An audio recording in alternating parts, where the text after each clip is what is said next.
America did not rise to superpower status overnight, nor did it follow an inevitable path. For most of its history, the United States functioned as a continental power, expanding internally, consolidating territory, and accumulating economic capacity without assuming responsibility for the international system. By the early 20th century, it had become the world's largest industrial economy, yet it remained outside the formal structures of global power. That condition ended not through gradual maturation or ideology, but through systemic rupture. That rupture arrived in 1917. On the eve of American entry into the First World War, the United States already possessed unmatched productive potential. By the mid-1910s, American steel output exceeded that of any single European power, and under wartime conditions that sharply reduced European production, approached the combined output of the principal belligerents. American farms supplied a growing share of global grain exports. Coal, oil, and manufactured goods flowed outward at an unprecedented scale. Yet this material abundance had not been converted into systemic power.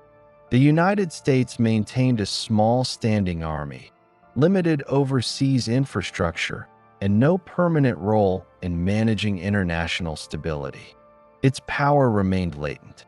The war that began in Europe in 1914 gradually eroded this separation. Although officially neutral, the United States was not economically detached. European belligerents became increasingly dependent on American food, fuel, raw materials, and manufactured goods. Between 1914 and 1916, the total value of United States exports rose from approximately $2.4 billion to over $5.5 billion, with the Allied powers accounting for the overwhelming share of that increase. British and French procurement agencies placed massive orders in American markets, initially financed through gold transfers and private credit. By late 1916, these mechanisms were reaching exhaustion. British gold reserves had fallen sharply, and French borrowing capacity was increasingly constrained. Financial strain, rather than battlefield collapse, threatened the Allied war effort. As a result, the center of gravity in global finance began to shift. American banks, long subordinate to London and international lending, expanded their role out of necessity rather than ambition.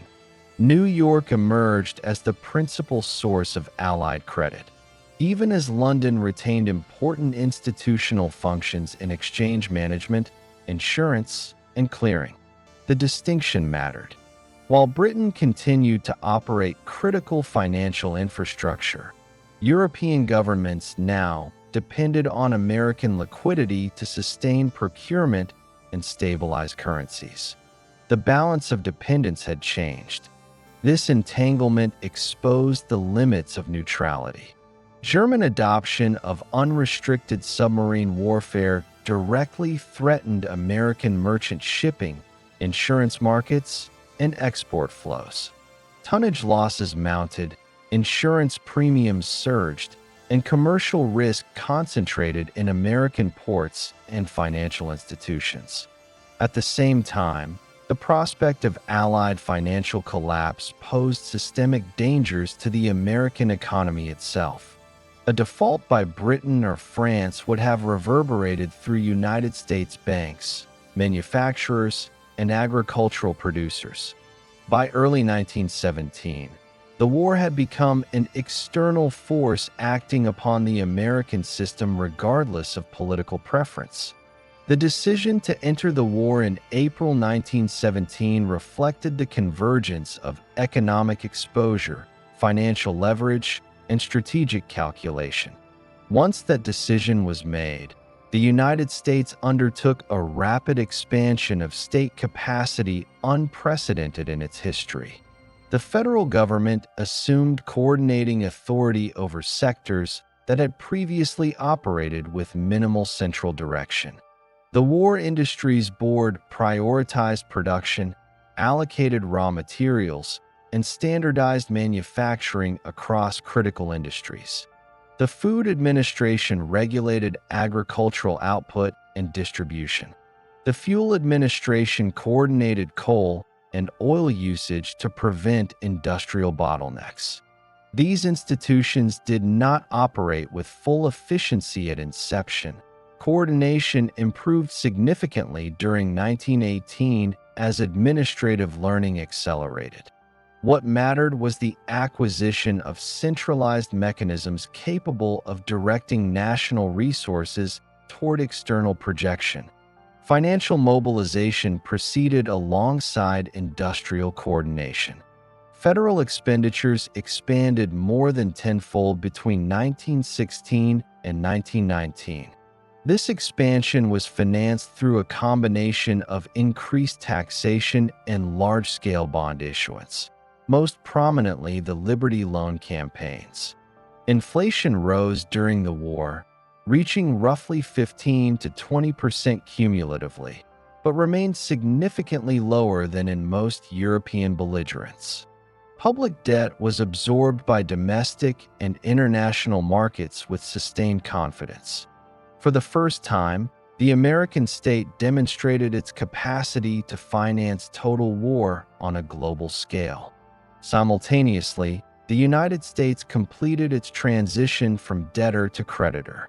By the end of the war, Allied governments owed the United States Treasury approximately $10 to $12 billion in official loans, in addition to substantial private obligations.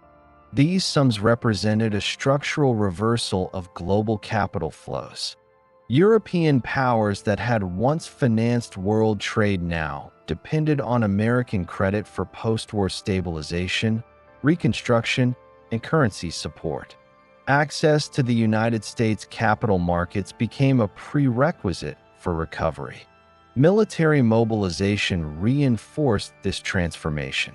In less than 2 years, the United States raised and trained a force exceeding 4 million personnel, with roughly 2 million deployed overseas.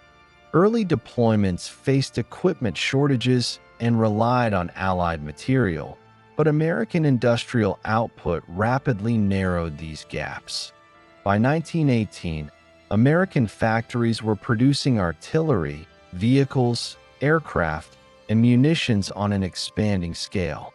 Shipbuilding output increased sharply, transport networks were coordinated across the Atlantic, and supply bottlenecks on the Western Front were progressively alleviated.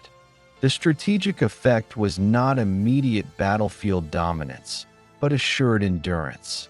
Allied operations could now be sustained with the expectation that material replenishment would outpace attrition. This capacity for sustained transoceanic mobilization marked a qualitative break from previous American conflicts.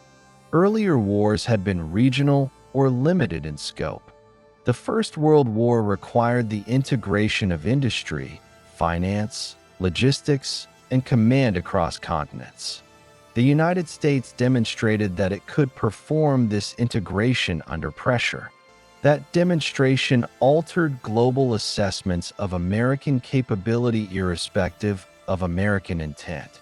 The Armistice of November 1918 did not translate this capability into permanent leadership. Demobilization followed rapidly under domestic political pressure. War agencies were dismantled, military expenditures were reduced, and the federal government declined formal security commitments, most notably through the Senate's rejection of the Treaty of Versailles and membership in the League of Nations. These decisions reflected constitutional constraints and partisan divisions rather than a reversal of material capacity. Structurally, the international system did not revert to its pre-1914 configuration. By 1919, global recovery increasingly depended on American production and finance. European currencies required stabilization through access to American reserves. Trade flows relied heavily on American agricultural and industrial exports. London remained an important financial center, but its operations were increasingly constrained by American liquidity dominance. The system had become functionally dependent on American capacity, even in the absence of American political leadership. The significance of 1917 lies in this transformation. The United States crossed from latent strength into demonstrated systemic relevance. It did not yet function as a superpower in the fully realized sense. It neither governed the international order nor guaranteed its stability. What it acquired was more fundamental: the capacity to shape outcomes through action or restraint. From this point forward, American disengagement itself carried global consequences. The war forced the United States into the world system and permanently altered its relationship to power. Institutional, financial, and logistical tools were created that extended American capacity beyond continental limits. These tools did not mandate global leadership, but they constrained the possibility of indifference. After 1917, the central question was no longer whether the United States possessed power, but how long it could remain reluctant to exercise it. The end of the First World War did not restore the international system that had existed before 1914. It revealed its collapse. For imperial orders, the German, Austro-Hungarian, Russian, and Ottoman had fractured or disappeared. Britain and France emerged militarily victorious but financially weakened, burdened by debt, currency instability, and physical devastation.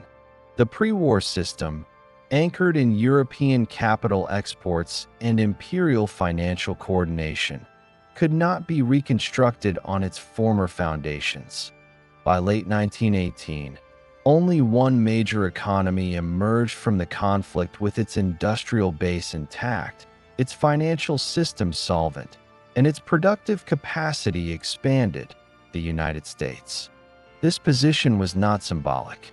It was measurable. Allied governments owed the United States Treasury approximately $10 to $12 billion in official wartime loans, alongside substantial private obligations to American banks and investors. Before the war, Europe had financed global trade. After the war, Europe required financing. The direction of global capital flows had reversed. Britain, long the central organizer of international finance, faced a weakened balance of payments position. Gold reserves were depleted, sterling faced persistent pressure, and Britain's ability to extend credit abroad had contracted sharply. France confronted even more severe constraints, with significant industrial regions damaged and fiscal capacity strained. Both states required access to American capital markets to stabilize currencies, finance reconstruction, and service external obligations. The United States, by contrast, held expanding gold reserves, rising export capacity, and a banking system untouched by physical destruction. This shift reconfigured the global financial system.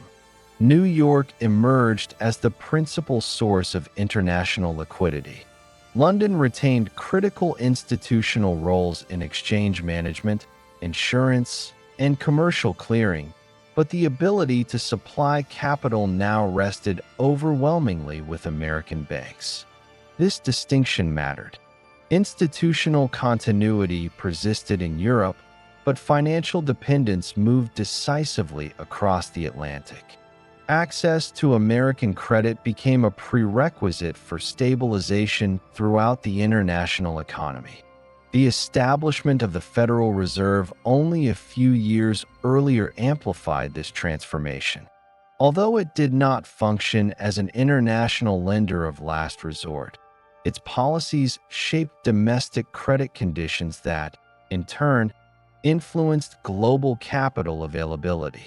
Interest rate decisions and liquidity conditions within the United States increasingly reverberated abroad, not through formal authority, but through balance sheet dominance. Despite this position, the United States declined to assume responsibility for post-war governance. The Senate rejected ratification of the Treaty of Versailles and membership in the League of Nations, excluding the United States from the institutional framework designed to manage the post-war settlement. This decision reflected constitutional limits and domestic political divisions rather than a lack of leverage. The United States possessed the means to influence outcomes, but it chose not to embed that influence in permanent political commitments. The consequences of this asymmetry were immediate. European recovery depended on American capital, yet American policy provided no coordinated mechanism for debt restructuring, currency stabilization, or reconstruction planning. Wartime loans were treated as contractual obligations rather than instruments of systemic management. Allied governments were expected to service debts despite weakened export capacity and unstable exchange rates. Financial pressure accumulated across economies already strained by demobilization and reconstruction. The emerging inter-allied debt structure further destabilized the system. Britain and France owed large sums to the United States, while Germany, defeated and territorially reduced, was expected to provide reparations to the Allies. This arrangement created a circular dependency that required continuous capital inflows to function. In principle, American lending to Europe underwrote the entire structure. In practice, this placed the stability of the post-war order on the willingness of American capital, public and private, to continue flowing outward without coordinated oversight. Yet American political leadership remained absent. Responsibility for international lending fell primarily to private banks and investors, operating according to market incentives rather than strategic planning. Government signaling remained indirect and limited. The result was a financial system dominated by American capital, but lacking an American framework for governance. This condition defined the immediate post-war order. The United States exercised decisive influence through credit availability rather than treaties, through financial conditions rather than security guarantees. European states adjusted fiscal and monetary policies in response to American lending conditions, even as American policymakers disavowed responsibility for European stability. The limits of this arrangement became visible by 1919. Currency instability persisted across much of Europe. Trade remained distorted by debt obligations and reparations demands. Political pressures intensified in societies confronting unemployment, inflation, and fiscal contraction. Yet the United States did not convert its financial dominance into coordinated leadership. It remained the indispensable creditor rather than the system manager. The significance of this moment lay in the imbalance it produced. The world economy had become dependent on American capital without being organized by American institutions. Financial ascendancy had been achieved without governance. This condition imposed a growing strain on the international system, exposing the limits of economic power exercised without political responsibility. By 1919, the transformation was unmistakable. The United States stood at the center of global finance, not as an empire or guarantor, but as the principal source of capital upon which recovery depended. The world had become financially American without becoming politically American. The decade following the First World War did not restore pre-war normalcy. It produced a structural realignment of global production. The United States entered the 1920s as the only major industrial economy capable of expanding output without reconstruction. European economies faced damaged infrastructure, unstable currencies, and binding debt obligations. American industry faced none of these constraints. This asymmetry reshaped the international system at its productive core. By 1920, the United States accounted for approximately 38 to 40% of global manufacturing output, depending on measurement and inclusion of war-disrupted European capacity. No other state approached this share. American steel production exceeded that of any European competitor. The United States produced more than half of the world's automobiles and dominated the manufacture of industrial machinery, electrical equipment, and petroleum products. This position was not temporary. It reflected durable advantages in scale, energy supply, capital availability, and organizational efficiency. The war had accelerated standardization, mechanization, and managerial coordination across American industry. These practices were not dismantled with demobilization. They were adapted to peacetime production. Assembly line techniques, interchangeable parts, and centralized management lowered unit costs and increased throughput. Between 1920 and 1929, total United States industrial production rose by roughly 70%. Despite a sharp contraction during the recession of 1920 to 1921, productivity growth consistently outpaced wage growth, allowing firms to reinvest profits into further expansion. Energy availability reinforced this process. Electricity generation more than doubled during the decade, extending mechanization into sectors previously limited by power constraints. Oil production rose steadily, supplying domestic consumption and export markets. By the mid-1920s, the United States produced a majority of the world's petroleum and remained the primary source of fuel for mechanized transport and industry. Energy abundance reduced production costs and insulated American industry from shocks that constrained foreign competitors. Industrial scaling was not confined to domestic markets. European reconstruction required capital goods, machinery, vehicles, and electrical equipment that European industry could not yet supply at scale.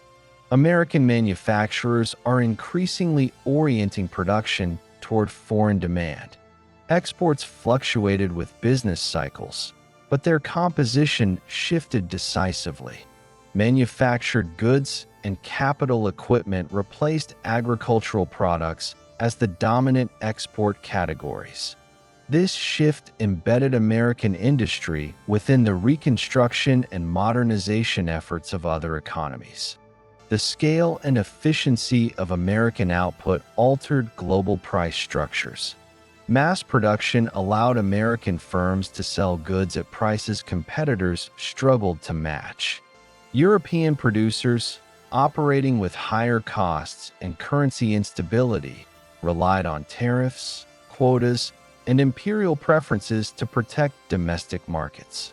The Fordney-McCumber tariff of 1922 raised United States import duties significantly, reinforcing trade imbalances by limiting foreign access to American markets while preserving American access abroad. Protection did not eliminate dependence. It intensified it by constraining foreign export earnings.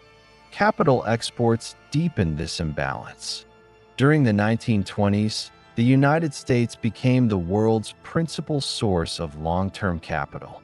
Annual foreign lending by American investors averaged between $1 and $2 billion in the mid-1920s, with Europe and Latin America as primary destinations. These flows financed infrastructure, utilities, industrial enterprises, and government stabilization programs. Railways, power grids, and industrial plants abroad increasingly depended on American capital for construction and expansion. The interaction between industrial output and capital flows produced a layered dependence. Foreign economies required American machinery to rebuild and modernize. They required American credit to finance those purchases. They required access to American markets to earn the foreign exchange needed to service debts.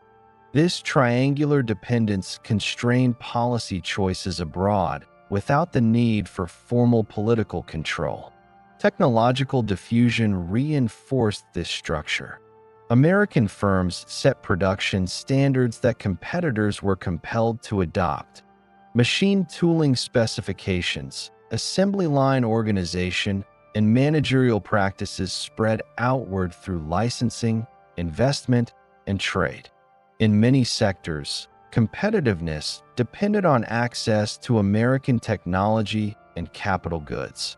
Even where trade balances appeared favorable, technological dependence limited autonomous industrial development. Domestically, the American state maintained a restrained posture. Fiscal policy emphasized balanced budgets and debt reduction.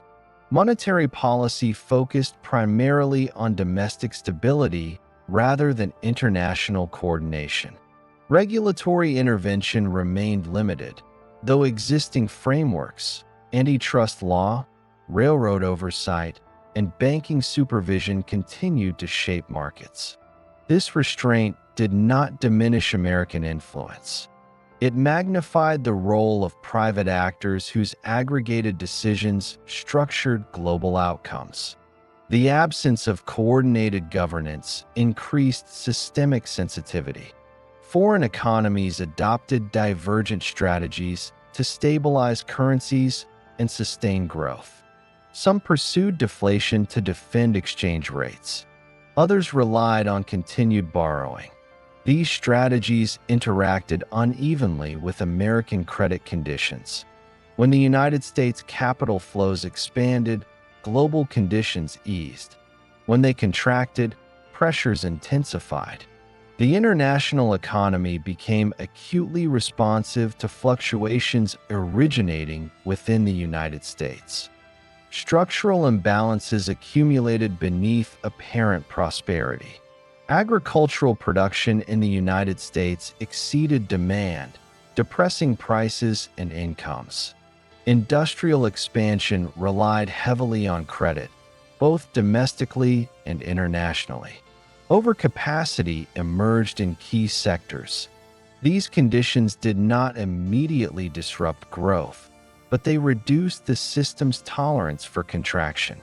By the late 1920s, the cumulative transformation was unmistakable. The United States had become the central engine of global production.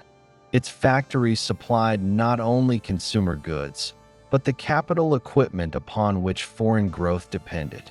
Its investment decisions influenced employment, output, and fiscal stability across continents. Yet this centrality was not matched by institutional coordination. This dominance did not constitute superpower status in the full sense. Political leadership remained limited. Security commitments were minimal. International economic governance was absent. What existed instead was a structural reality. The world economy had become organized around American industrial capacity. Growth elsewhere depended on continued expansion within the United States. Stability depended on American markets remaining open and American capital remaining available. The significance of the 1920s lay in this consolidation. Financial ascendancy had defined the immediate post-war years. The decade that followed converted that ascendancy into productive centrality. By the end of the decade, the United States was not merely the world's leading creditor or largest economy. It was the primary source of industrial output, capital goods, and technological standards upon which global recovery and growth depended. This configuration enabled rapid expansion under favorable conditions, but it embedded fragility within the system. Concentration of production, reliance on continuous credit expansion, and the absence of coordinating institutions limited the system's capacity to absorb disruption. The decade closed with the United States at the center of the global economy, exercising unparalleled influence through production and capital, yet without the mechanisms necessary to manage the consequences of that influence. The transformation of the United States into the central engine of the global economy carried an untested assumption that continuous expansion could be sustained without coordinated management. That assumption failed in 1929. What followed was not a sudden rupture produced by a single event, but the exposure of structural weaknesses embedded during the preceding decade. The crisis that unfolded between 1929 and 1933 revealed the limits of an international system organized around American production and credit without corresponding institutional safeguards. By the late 1920s, the American economy exhibited imbalances beneath its surface prosperity. Industrial capacity had expanded rapidly, supported by productivity gains and broad access to credit. Output growth outpaced effective demand in key sectors, particularly agriculture and heavy industry. Farm prices had declined throughout the decade, reducing rural incomes and constraining consumption. Industrial wages rose unevenly, limiting the purchasing power of mass consumers relative to output growth. Credit bridged the gap. Installment purchasing expanded household consumption, while margin lending amplified speculative investment in equities. The financial system magnified these pressures. Commercial banks extended credit aggressively, both domestically and internationally.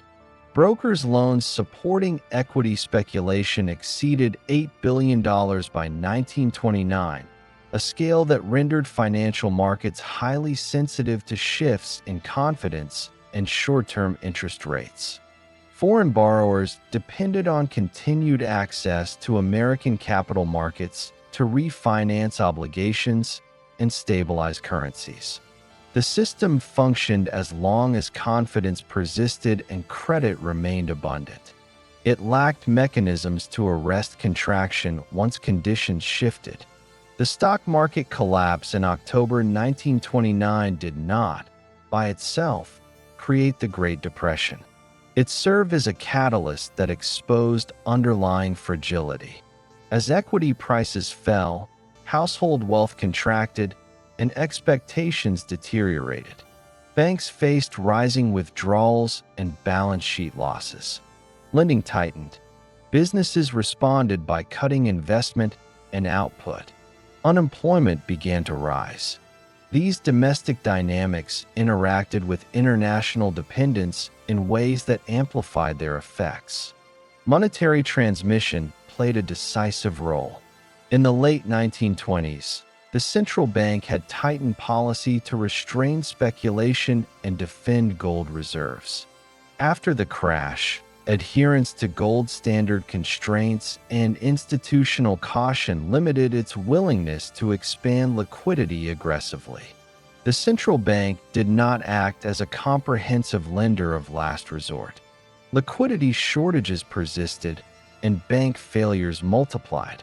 Between 1930 and 1933, thousands of banks, predominantly smaller institutions operating under unit banking laws, failed, destroying savings and further restricting credit.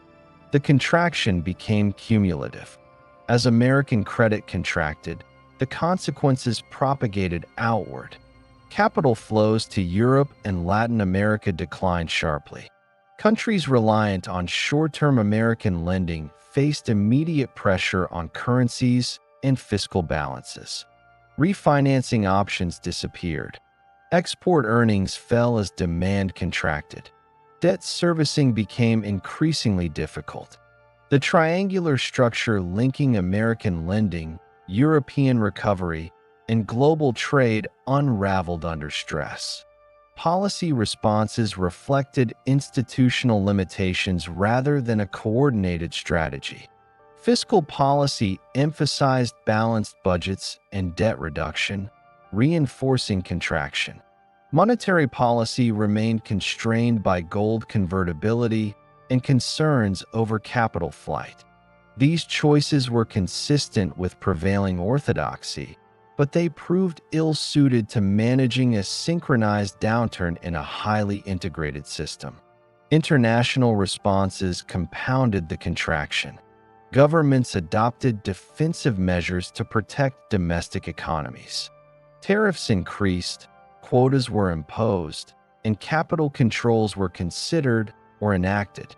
The Smoot-Hawley Tariff Act of 1930 raised United States import duties sharply, prompting retaliatory measures abroad.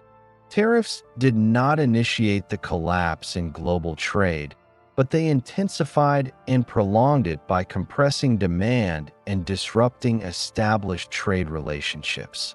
Between 1929 and 1933, world trade fell by roughly two-thirds in nominal value, reflecting both collapsing volumes and severe price deflation.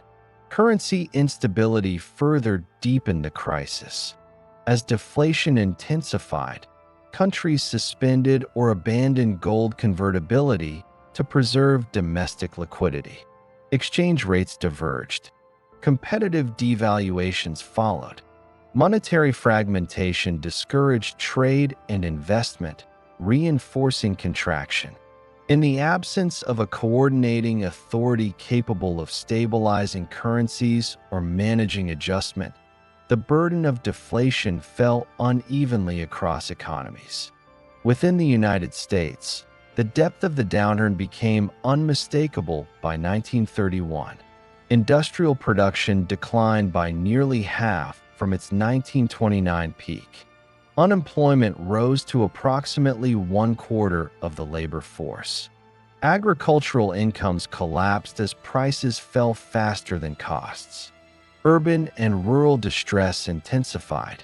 The scale of contraction underscored the degree to which prior growth had depended on continuous credit expansion rather than resilient demand and institutional buffering. The global implications were severe. Because the international system had been organized around American production and finance, contraction at its center generated cascading effects. European economies, already burdened by debt and reparations, faced intensified deflationary pressure. Germany, heavily reliant on short-term dollar credits, experienced acute financial distress as capital flows reversed abruptly. Political instability followed economic collapse in multiple states. The absence of coordinated leadership transformed recession into depression. The crisis exposed a fundamental contradiction. The United States possessed the economic capacity to stabilize the system, but lacked the institutional orientation to do so. Financial dominance without governance, productive centrality without coordination, magnified the shock rather than absorbed it. Decisions taken within the American economy, credit contraction, fiscal restraint, and tariff increases, had global consequences, yet they were made without mechanisms to manage systemic effects. By 1933, the scale and duration of collapse forced reassessment.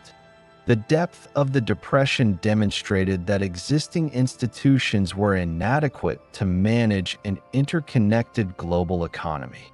Domestically, approaches to banking stability, monetary flexibility, and fiscal intervention began to change. Internationally, the necessity of coordinated frameworks became increasingly apparent, though effective implementation remained limited during this phase. The years between 1929 and 1933 thus marked a critical exposure point. They revealed the vulnerabilities created by the concentration of industrial and financial power in a single economy operating without systemic management. The crisis did not reverse the United States' central position. It clarified the conditions under which that position could either stabilize the system or transmit collapse. This period represented neither national decline nor retreat in capacity. It represented a test that the existing order failed.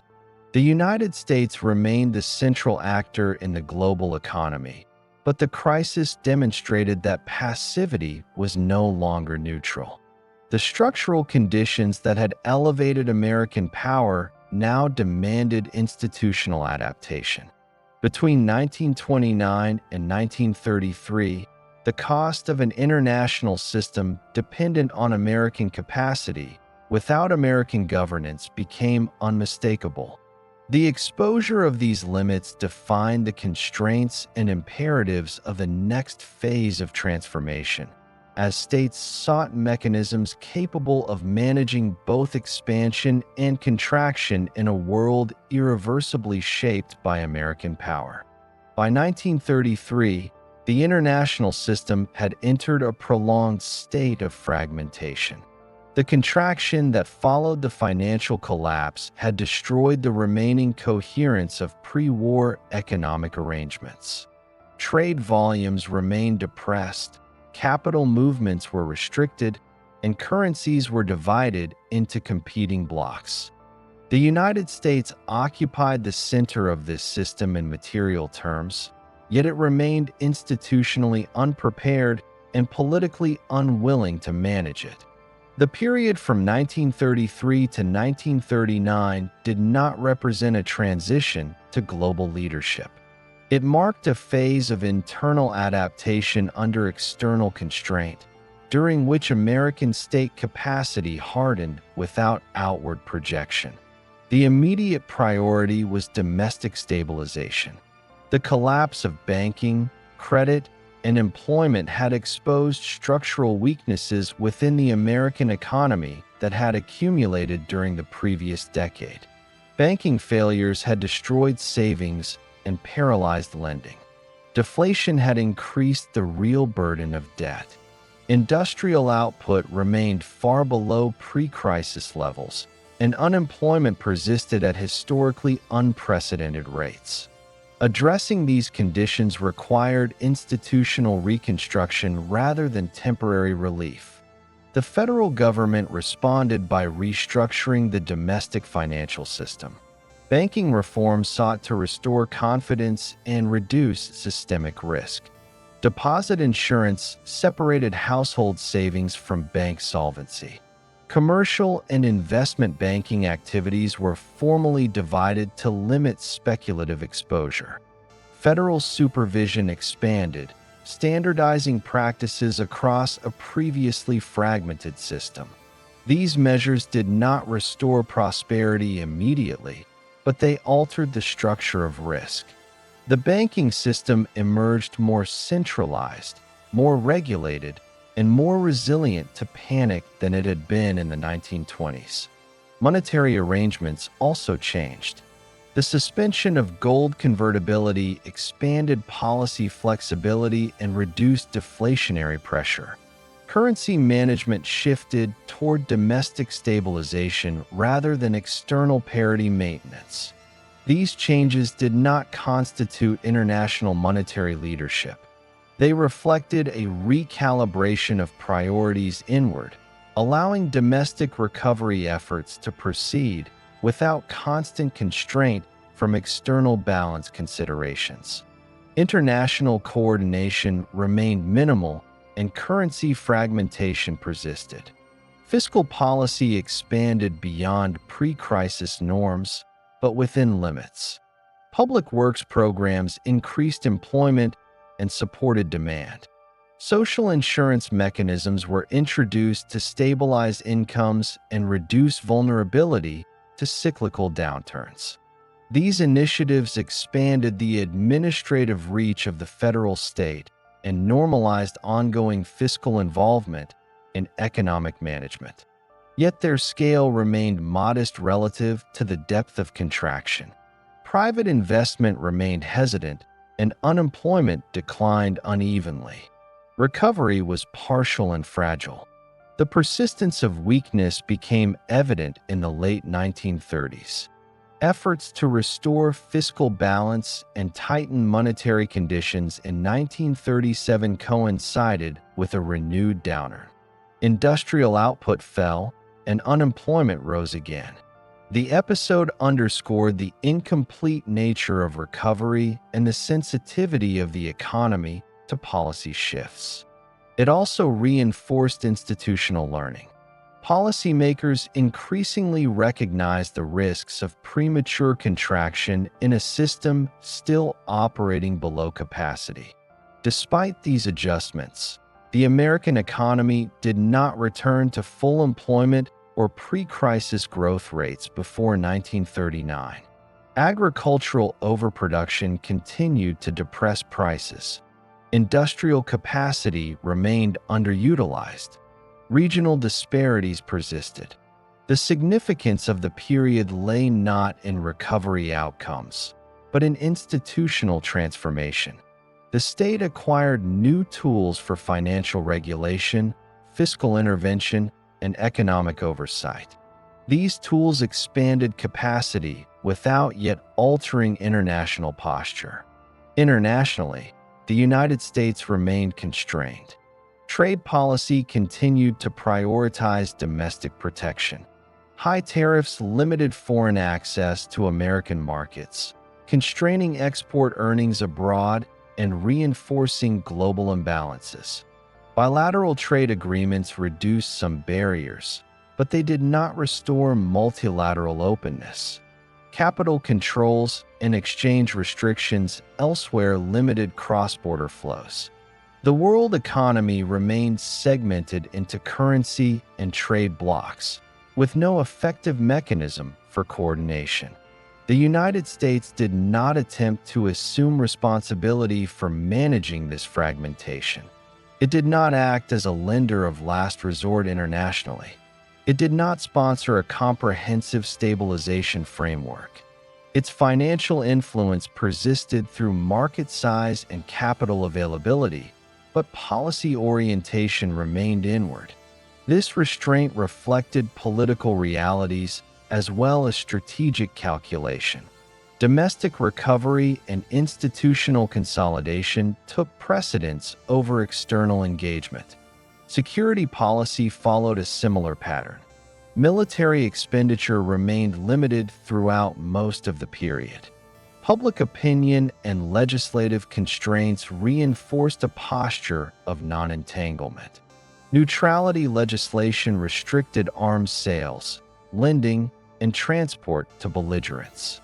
These measures were not signs of strategic ignorance.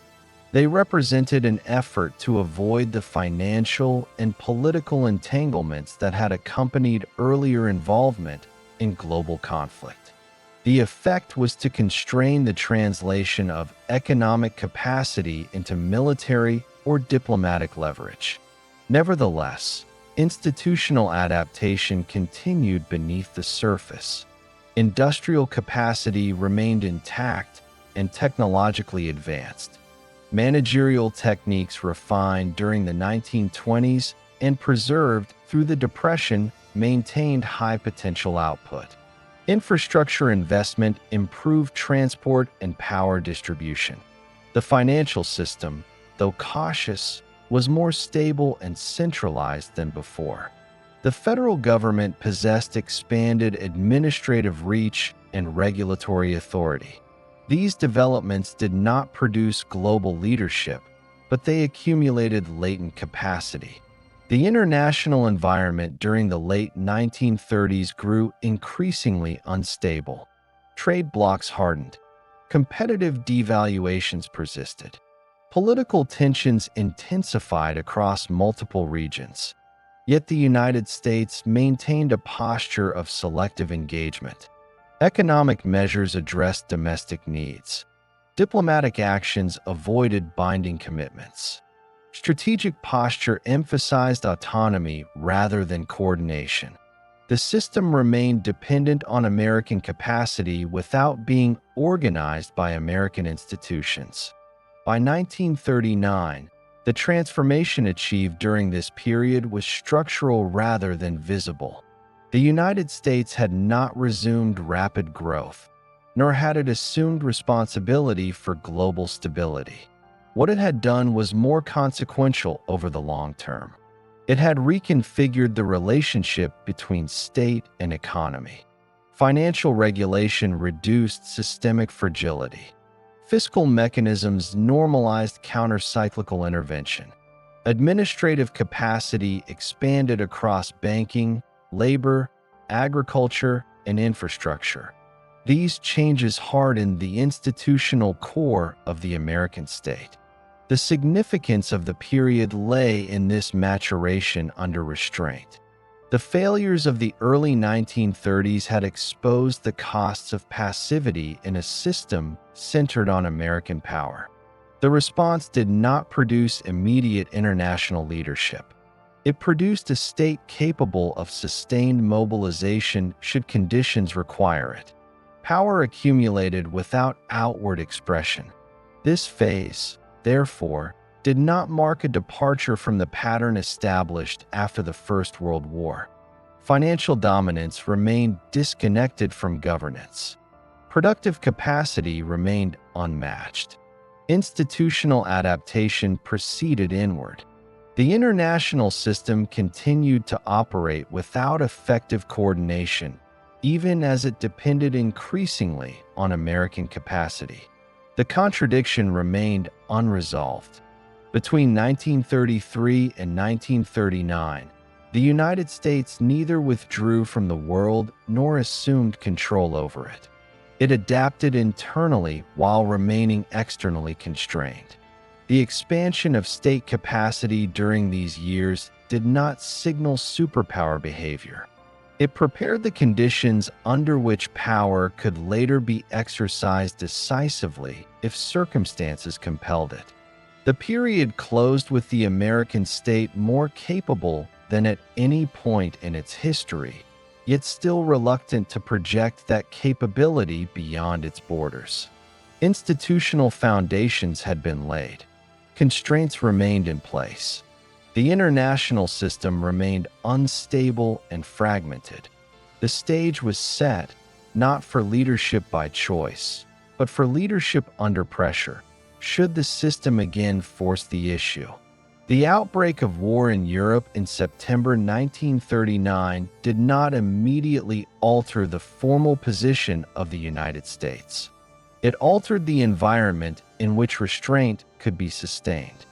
The collapse of peace on the European continent reintroduced pressures that had been temporarily contained during the preceding decade.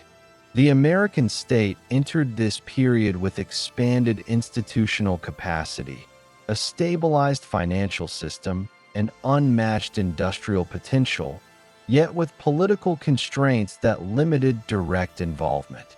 The years between 1939 and 1941 did not mark a transition to belligerency. They marked the erosion of neutrality under systemic pressure. The initial response to renewed war was deliberate containment. Existing neutrality legislation restricted arms sales, lending, and transport to belligerents.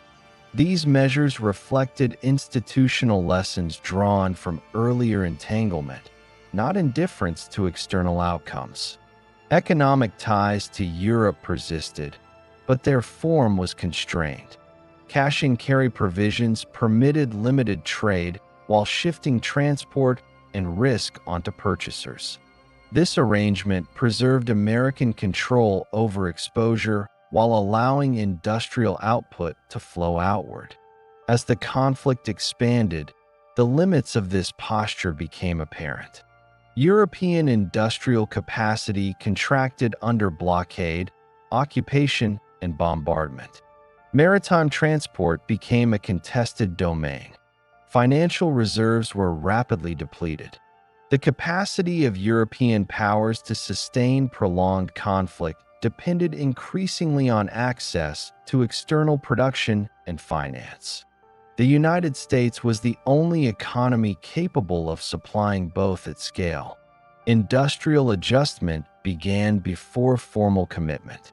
Defense appropriations increased steadily from 1939 onward, financing aircraft production, shipbuilding, and munitions procurement. These measures did not constitute total mobilization. They expanded capacity within existing industrial structures. Contracts were issued, plants were expanded, and supply chains were reorganized. Production rose incrementally, not explosively. The process was constrained by labor availability, tooling, and training requirements. What changed was direction, not scale. Military preparedness advanced unevenly. Armed forces remained under-equipped by later standards. Expansion focused on procurement, training infrastructure, and logistical planning rather than deployment. Naval construction accelerated to address escort requirements and fleet modernization. Airframe production increased, but output remained below the levels required for sustained combat operations. Readiness lagged behind potential, reflecting both political limits and the deliberate avoidance of full mobilization. The financial dimension of re-engagement proved decisive. European belligerents exhausted gold reserves and foreign exchange holdings at a rapid pace. The capacity to purchase American output on a cash basis diminished.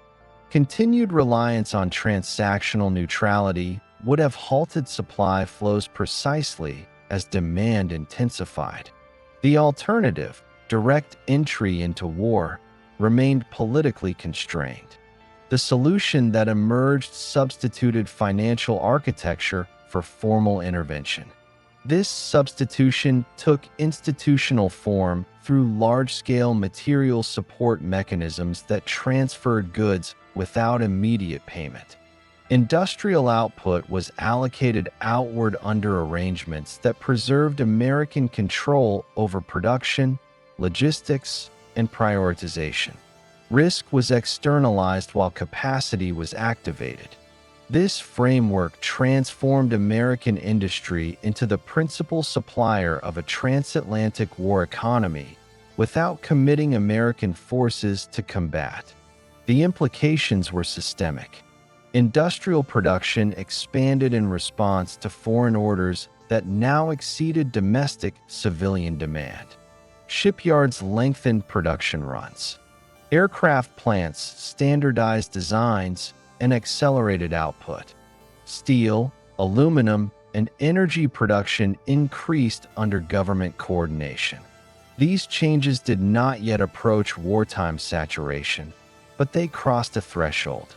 Capacity, once oriented inward, was now structurally tied to external demand.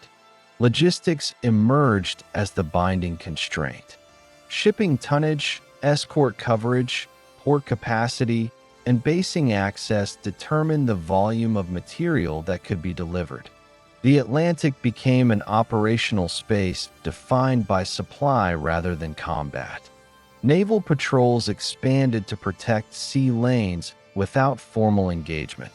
Infrastructure investments focused on throughput, not force projection.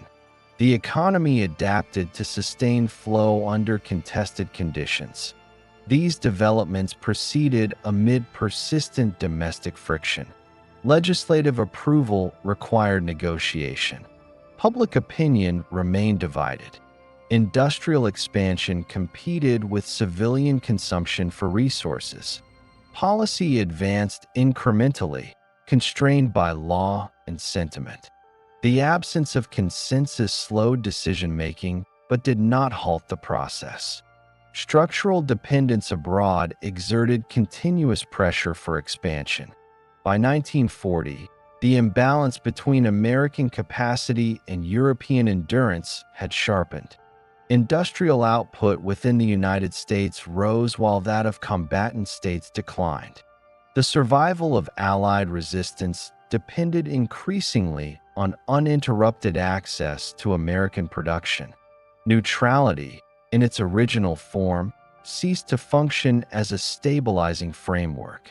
The American economy had become indispensable to the continuation of the conflict, even as American forces remained outside it.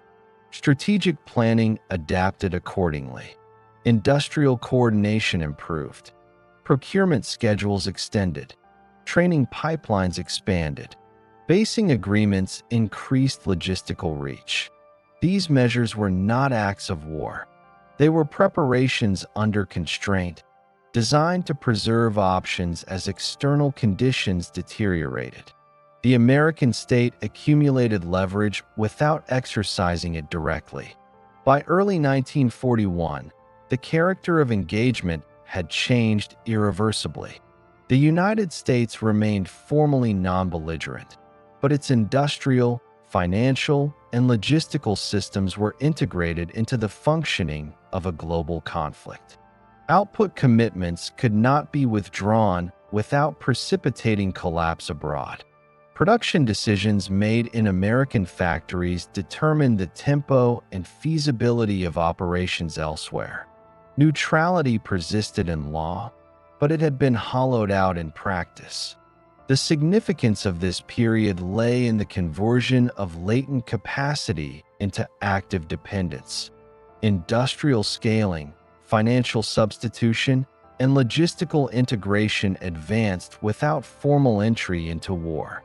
Constraint eroded incrementally, replaced by necessity. Political reluctance yielded not to ideology, but to structural pressure exerted by a system that could no longer function without American participation. By mid-1941, the conditions of disengagement no longer existed. The United States had not declared war, but it had committed its economy. Production schedules, shipping routes, and financial mechanisms were aligned with external survival. Capacity was activated in ways that could not be reversed without systemic rupture. The boundary between neutrality and engagement had dissolved, even as the legal distinction remained. This phase did not mark the exercise of superpower authority. It marked the point at which restraint became untenable. The American state had been drawn into the operational core of a global conflict through its control of production and logistics. The international system, already dependent on American capacity, now relied on its continuous expansion. Between 1939 and 1941, re-engagement was forced, not chosen. The United States entered this phase seeking to preserve autonomy and avoid repetition of earlier entanglements. It emerged with its industrial and financial machinery irrevocably committed to the outcome of a global war. The transition occurred without formal declaration, without consensus, and without finality. What had changed was not policy preference, but structural reality. By the end of this period, neutrality remained a legal condition, but it no longer described the position of the United States within the international system. Capacity had been mobilized, dependencies established, and options constrained. The system had forced the issue. Formal entry into the global war in December 1941 did not initiate American mobilization. It removed the remaining constraints on a process already underway. What changed was not direction, but scale, authority, and tempo. Legal limits dissolved. Political hesitation receded. Industrial conversion accelerated beyond peacetime thresholds. Between 1941 and 1943, the United States transitioned from pre-mobilization to total mobilization, converting latent capacity into sustained dominance through production, logistics, and organizational integration. At the moment of entry, American military readiness remained uneven. Forces were undertrained, equipment stocks were incomplete, and deployment infrastructure lagged behind strategic requirements. Early operations reflected these limitations. Losses exposed gaps in training, coordination, and material. Mobilization, therefore, proceeded under pressure rather than confidence. The decisive factor was not initial readiness, but the ability to expand capacity faster than losses accumulated. Industrial conversion advanced through centralized coordination. Production priorities shifted decisively toward military output.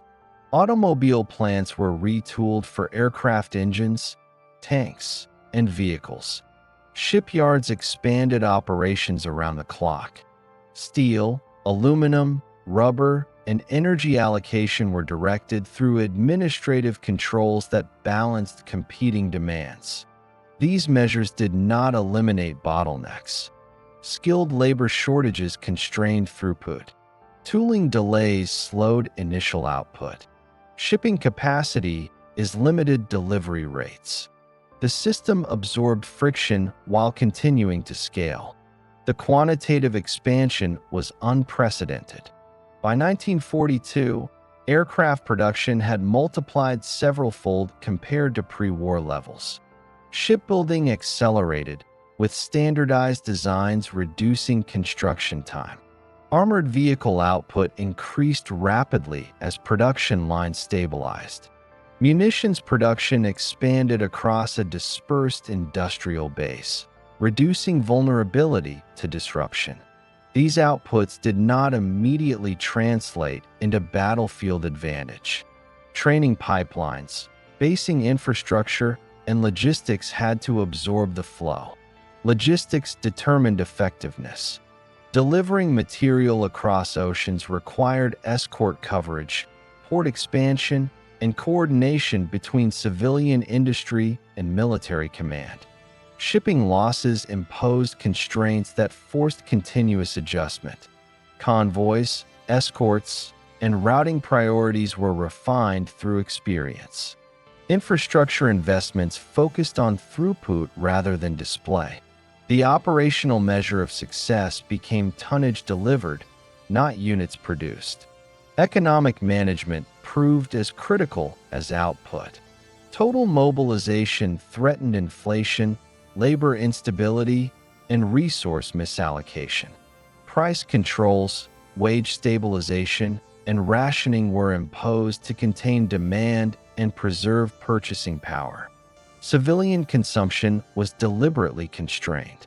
Scarcity at home coexisted with abundance in military supply. This trade-off sustained production without eroding social stability. Employment expanded rapidly, but living standards were regulated rather than elevated. Labor relations remained contested. Industrial expansion generated disputes over wages, hours, and conditions. Strikes occurred despite a national emergency. Resolution required negotiation, arbitration, and enforcement. Productivity gains depended not on unanimity, but on institutional mechanisms capable of managing conflict without halting output. The system functioned through discipline rather than harmony. By 1943, the cumulative effect of these processes became clear. American production capacity exceeded that of the Axis powers combined. More important than gross output was reliability. Production runs stabilized. Training pipelines have matured. Logistics networks absorbed scale without collapse. Losses could be replaced faster than they were incurred. Operational planning adjusted to production ceilings set by American industry rather than enemy constraints. Allied dependence intensified accordingly. Britain relied structurally on American output for aircraft, shipping, fuel, and food. The Soviet war effort depended on external deliveries for transport, communications, and industrial inputs. These flows were not symbolic. They altered operational possibilities. The war's feasibility increasingly rested on continuous American throughput. Coordination improved, but friction persisted. Competing priorities, differing operational doctrines, and logistical constraints required constant adjustment. Integration was functional rather than seamless. What mattered was not unity of command, but compatibility of supply. The American system imposed discipline through scale rather than directive authority. The transformation achieved during this period was irreversible. Industrial facilities had been expanded, standardized, and integrated into permanent supply chains. Administrative structures capable of directing mass production under stress had been tested and refined. Financial mechanisms supported sustained deficit spending without destabilization. The American state had acquired the ability to sustain global operations indefinitely. This did not yet constitute system ownership. Strategic outcomes remained uncertain. Losses continued. Campaigns remained contested. What changed was the structure of possibility. The war could no longer be decided by production alone, but it could not be decided against American production. The constraint had shifted. By the end of 1943, the global conflict operated within parameters set by American capacity. The scale of output, the reliability of logistics, and the stability of economic management defined the outer limits of operations. The transition from potential to dominance had occurred not through inspiration or inevitability, but through sustained conversion under pressure. The significance of this phase lay in the disappearance of alternatives. Total mobilization had bound the American economy to the outcome of the war. Withdrawal was no longer conceivable without systemic collapse. Capacity had been committed beyond reversal. The United States had not yet assumed formal global leadership, but it had become indispensable to the functioning of the war itself. Between 1941 and 1943, the industrial and logistical foundation of dominance was completed. The outcome remained undecided, but the conditions under which it would be decided had been fundamentally altered. The war had entered a phase in which American production and coordination constrained all other variables. The conversion was complete. By late 1943, the global war was no longer constrained by American capacity. It was constrained by American coordination.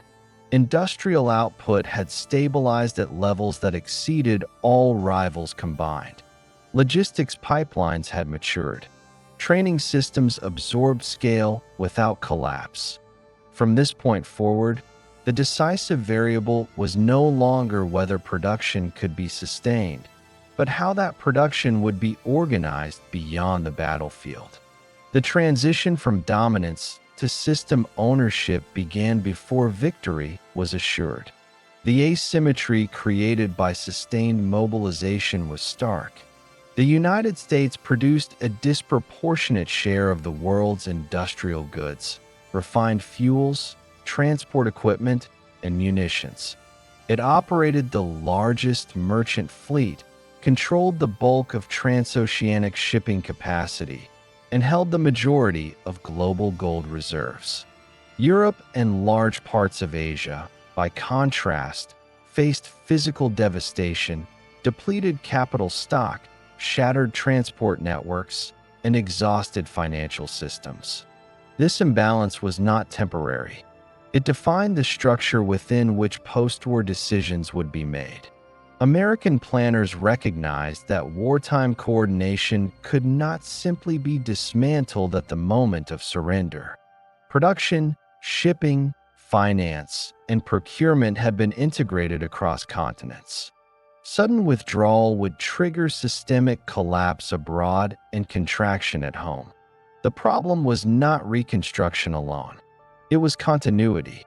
The question confronting policymakers was how to convert wartime throughput into a stable operating system for a world no longer centered on European capital or imperial coordination. Financial architecture became the first axis of system ownership. During the war, international payments had been managed through emergency arrangements, bilateral clearings, and controls. These mechanisms were unsuitable for peacetime exchange. Planning focused on creating institutions that would anchor currencies, manage balance of payment stress, and facilitate trade under conditions of asymmetric recovery.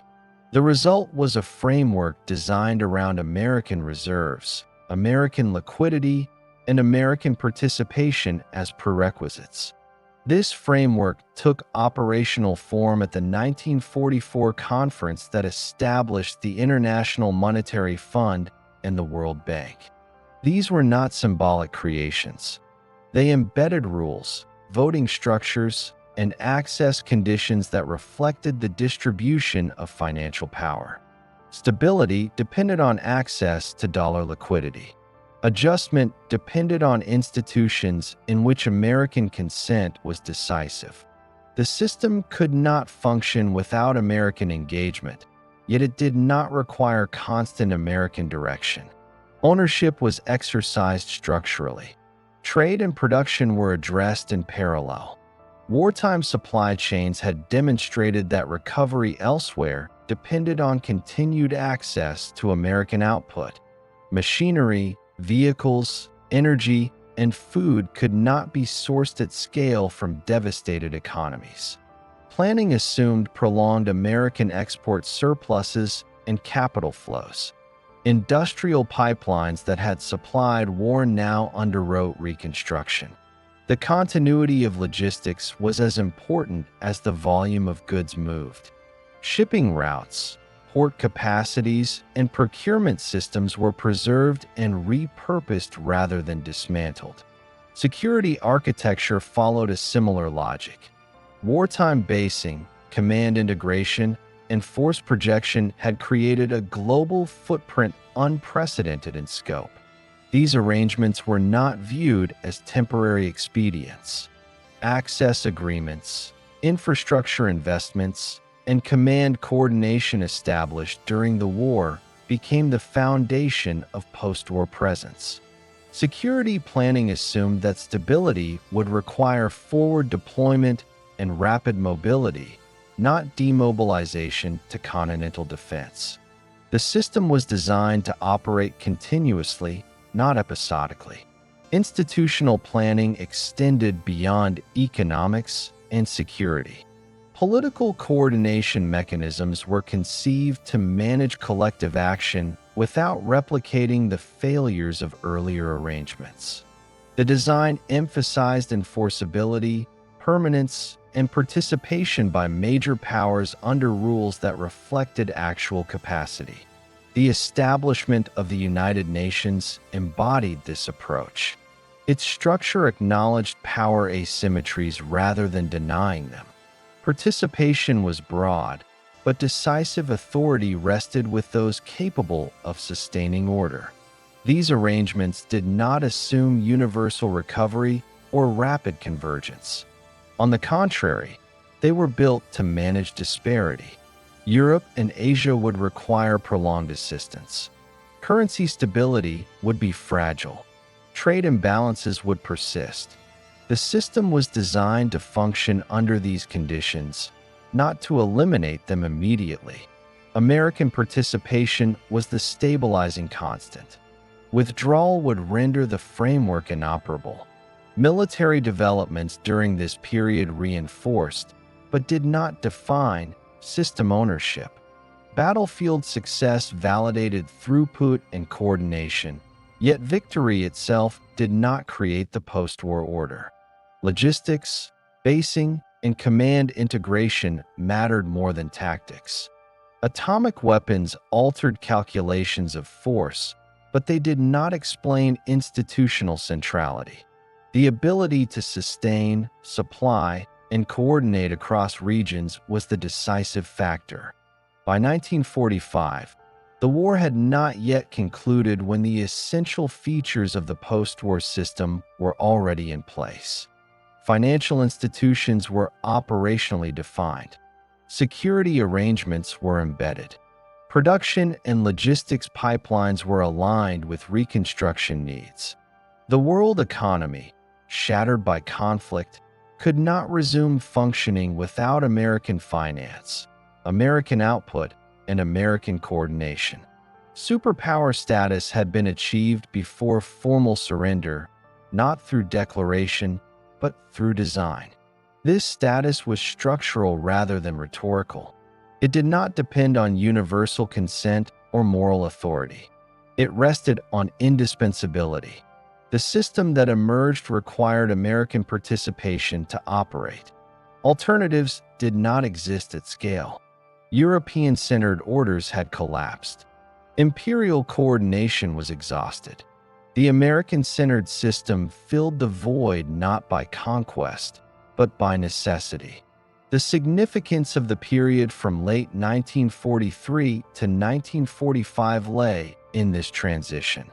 Dominance in production had been converted into ownership of the rules that governed finance, security, and exchange. Power was no longer exercised episodically through mobilization. It was embedded in institutions that others were compelled to use. This was the superpower threshold. By the end of the war, the United States did not merely possess unmatched capacity. It occupied a position from which global stability, recovery, and coordination could not proceed without its involvement. The international system had been redesigned around American participation as a condition of functionality. Superpower status was not proclaimed. It was operational. From this point forward, disengagement was no longer neutral. The system itself depended on American presence. The transformation was complete.